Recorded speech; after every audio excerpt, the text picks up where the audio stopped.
बंजारन बहू। कमला एक बहुत स्वार्थी महिला है। उसने पैसों के लिए एक ऐसे इंसान से शादी की जो पहले से शादीशुदा और एक बच्चे का पिता भी था। कमला के पति को मरे हुए एक अरसा बीत गया है। अब वो अपने सौतेले बेटे वैभव के साथ रहती है। वैभव के दिल में अपनी माँ को लेकर इतना डर है कि वो अपनी माँ के सामने एक शब्द नहीं बोल पाता। उसकी माँ जो कहती है उसको सर झुकाकर वही मानना पड़ता है। वैभव, तुमने अभी तक घर का काम क्यों नहीं किया? तुमसे कितनी बार कहा है कि सूरज निकलने से पहले तुम घर की साफ सफाई पूरी कर दिया करो। वैभव कुछ नहीं बोलता, चुपचाप सर झुकाए अपनी माँ की बात सुनता रहता है। तभी पास में खड़ा नौकर सुखराम कहता है, मालकिन, वैभव बाबा को रात से तेज बुखार है, इसलिए वो सुबह जल्दी उठ नहीं पाए।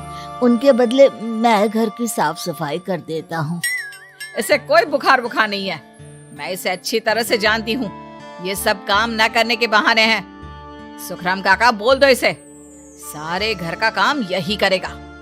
और इससे समय पर अपना काम पूरा नहीं किया तो इससे आज का खाना भी नहीं मिलेगा। मगर मालकिन, वैभव बाबा की सच में ही तबीयत खराब है, आप एक बार देख तो लीजिए। कमला बिना कुछ बोले वहां से चली गई और बेचारा वैभव तेज बुखार में भी काम करता रहा। कमला वैभव की शादी एक ऐसी लड़की से कराना चाहती थी जो अनपढ़ हो और कमला से इसी तरह डरे जिस तरह वैभव डरता है, ताकि वैभव की सारी जायदाद और धन दौलत उसकी मुट्ठी में रहे। लेकिन आज के जमाने में ऐसी लड़की मिलना मुश्किल है। कमला कार में यही सब कुछ सोचती जा रही थी कि तभी रास्ते में, अरे ड्राइवर, तुमने कार क्यों रोक दी? और ये इतना शोर कैसा? मैडम, आगे कुछ बंजारों का खेल चल रहा है, इसलिए भीड़ लगी है। मैं अभी भीड़ को साइड में करवाकर कार निकालता हूँ। ड्राइवर भीड़ को साइड करके कार निकालने की कोशिश करने लगा कि तभी कमला की नजर रस्सी पर चल रही एक फुलवा नाम की बंजारन पर पड़ी। क्यों ना मैं इस बंजारन की शादी वैभव से करा दूं? ये तो अनपढ़ लग रही है, मेरे पैरों तले दबकर भी रहेगी। मुझे अभी इसके माँ बाप से बात करनी होगी। ये सोचकर कमला ने उन बंजारों से बात की और उन्हें शाम को अपने घर बुलाया। फुलवा के माता पिता वहां उसे लेकर आ गए। उन्होंने इतना आलीशान घर पहले कभी नहीं देखा था। अच्छा हुआ आप लोग आ गए।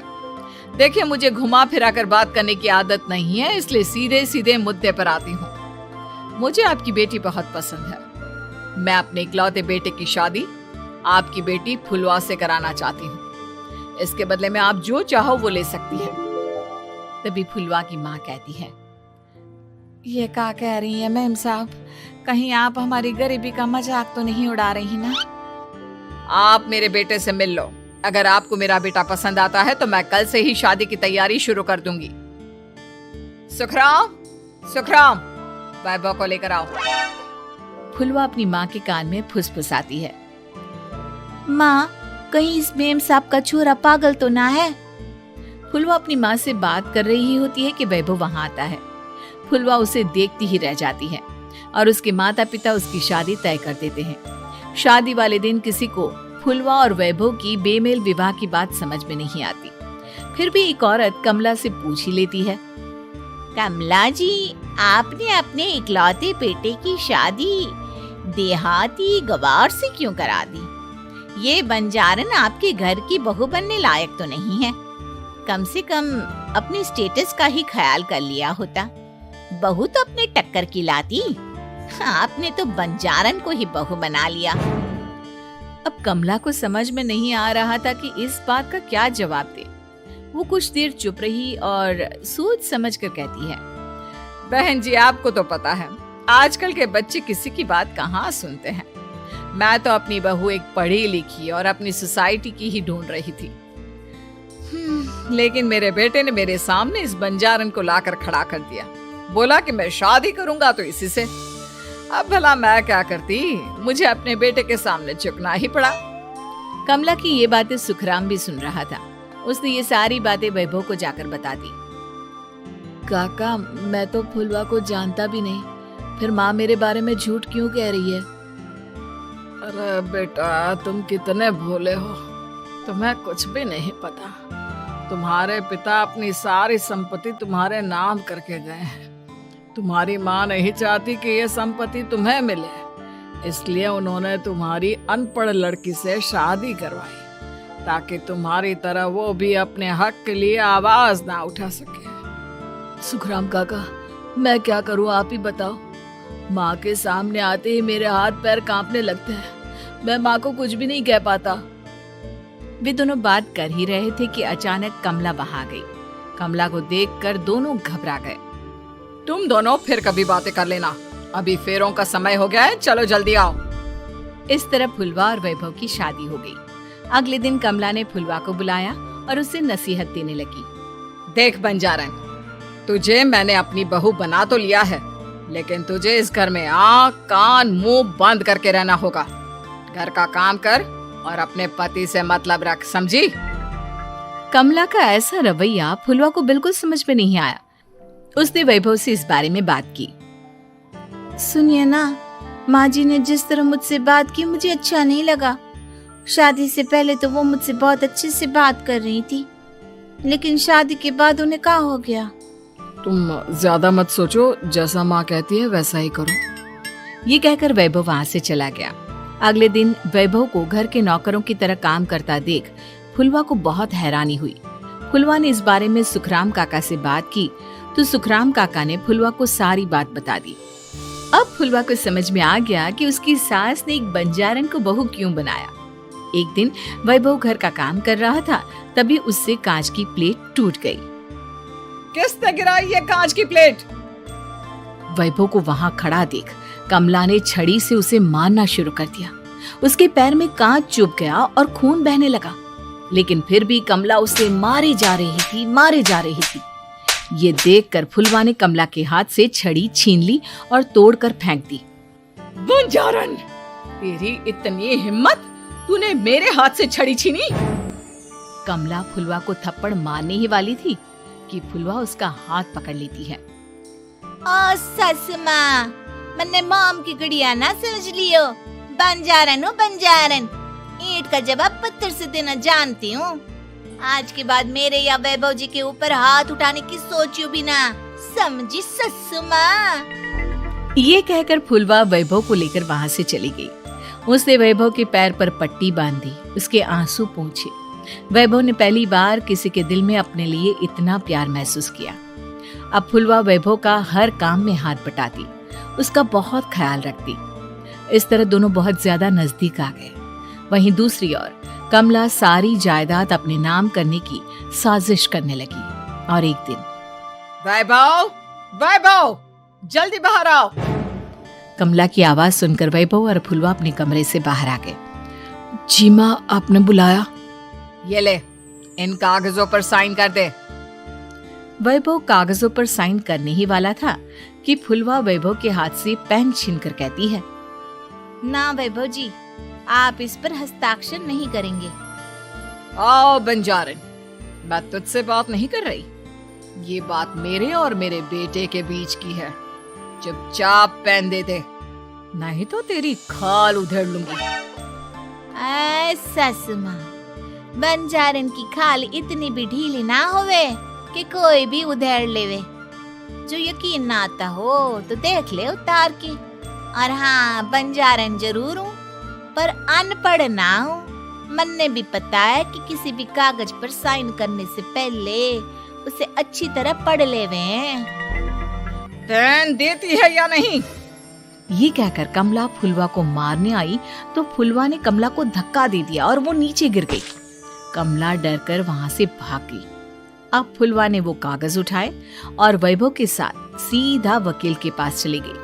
वकील ने वो कागज देखी और फुलवा को बताया, वैभव के पिता की सारी जायदाद और संपत्ति वैभव के नाम है, लेकिन वैभव की सौतेली माँ इस संपत्ति को अपने नाम कराना चाहती है, इसलिए इन कागजों पर वो साइन करा रही थी।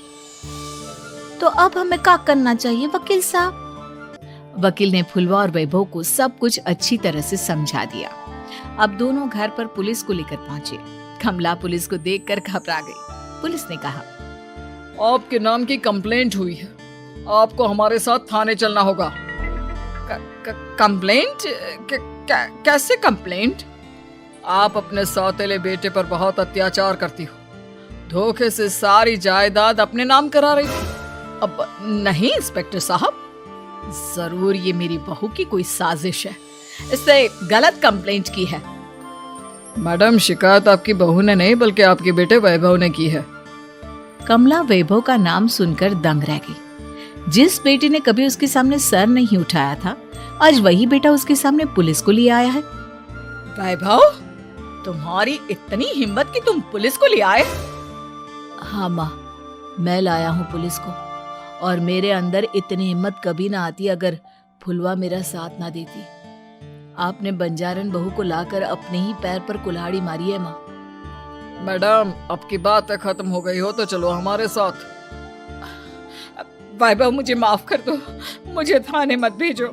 आज के बाद मैं तुम्हें कभी नहीं मारूंगी, तुम्हें कभी परेशान नहीं करूंगी, मुझे माफ कर दो। वैभव अपनी कंप्लेंट वापस ले लेता है और पुलिस वहां से चली जाती है।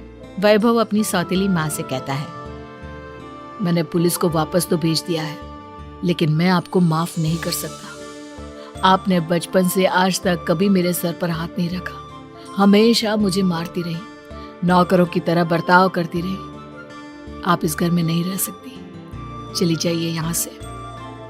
कमला घर छोड़कर चली गई और सड़क किनारे खड़ी होकर सोचने लगी, काश मैंने वैभव को माँ की तरह प्यार किया होता तो आज मैं इस तरह से बेसहारा ना हो जाती। बदतमीज बहू।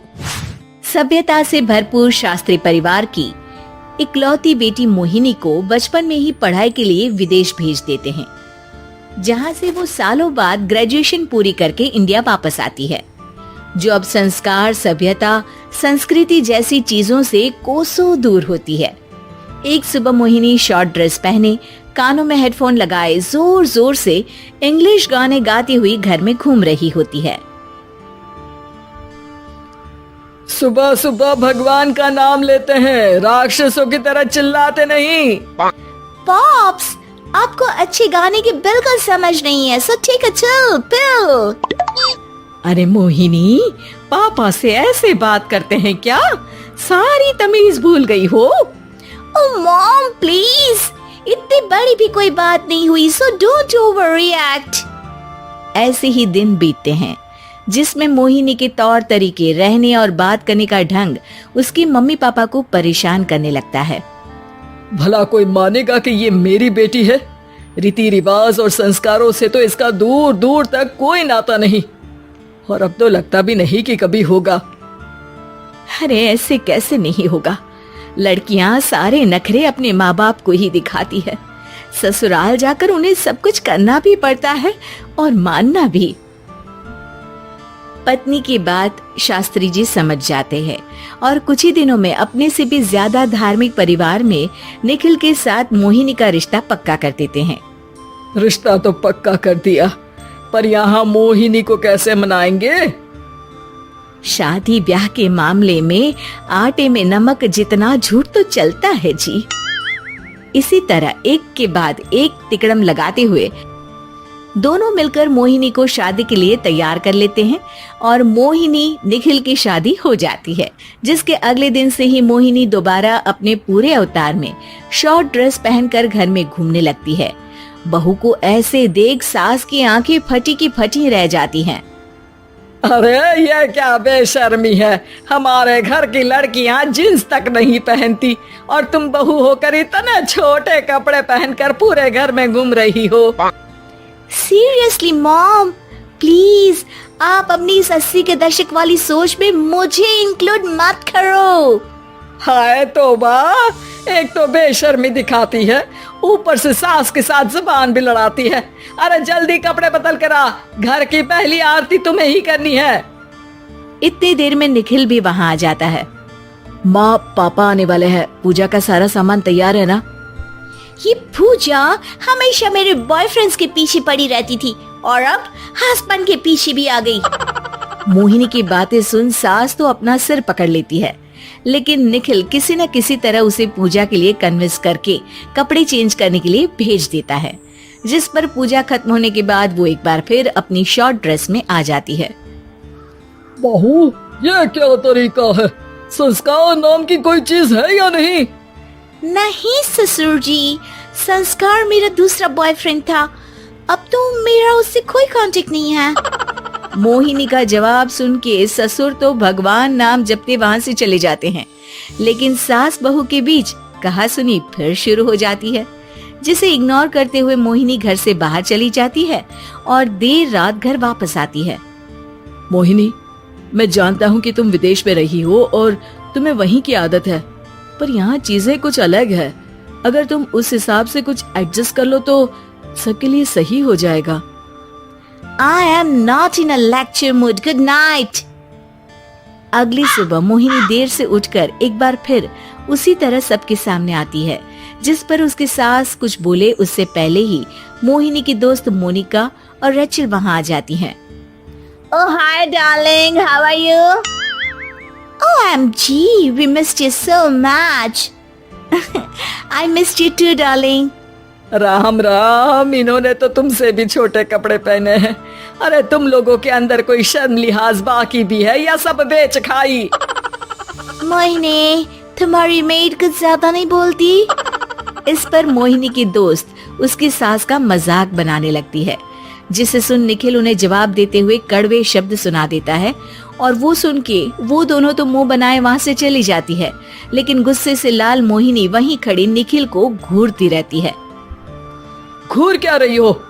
तुमसे शादी की ये सोचकर कि विदेश में पढ़ी लिखी हो, घर में कोई पॉजिटिव चेंज लाओगी, अपनी करियर के लिए एम्बिशियस होगी, पर अपने इस बिहेवियर से उस पढ़ाई के साथ साथ अपने मम्मी पापा के नाम को भी डुबो रही हो। अगर तुम्हें ऐसे ही हाल रखना है तो यहाँ रहने की कोई जरूरत नहीं है। निखिल की बातें सुनकर मोहिनी रोते हुए घर छोड़कर अपनी मम्मी पापा के पास वापस आ जाती है। ससुराल में सब कुछ ठीक तो है? वो अपने आप को समझते क्या है? मोहिनी पर चिल्ला रहे? मैं क्यों उसके इशारों पर चलूं? मैं अपनी लाइफ अपने तरीके से जीना चाहती हूँ और वो ना आप लोगों को मंजूर था और ना ही उन्हें है। तुम यहाँ नहीं रह सकती। अपने पापा की बात सुन के मोहिनी हैरान रह जाती है। हाँ, तुमने बिल्कुल सही सुना। अगर तुम्हें अपने इस घमंड, बेशर्मी और बदतमीजी में ही जीना है तो तुम यहाँ भी नहीं रह सकती। बेटी, मैं मानता हूँ हमारे यहाँ रीति रिवाज बहुत मायने रखते हैं और हमने उन्हीं के ओवरडोज से बचाने के लिए तुम्हें विदेश भेजा था। एक लड़की जो शादी करके घर और बच्चे संभालती है, उससे तुम अपने आप को ज्यादा समझ सको इसके लिए भेजा था। तुम उससे ज्यादा समझो और बनो, पर तुम तो किसी दूसरी ही ट्रेन में चढ़ गई बेटा। उसके मम्मी पापा बहुत देर तक मोहिनी को सारी बातें समझाते हैं, जिन्हें सुनकर मोहिनी को अपनी गलती का एहसास होता है। वो जॉब ज्वाइन कर लेती है और ससुराल वापस आकर उन्हें मॉडर्न बनाती है और खुद भी कुछ रिवाज सीखते हुए खुशी से रहने लगती है।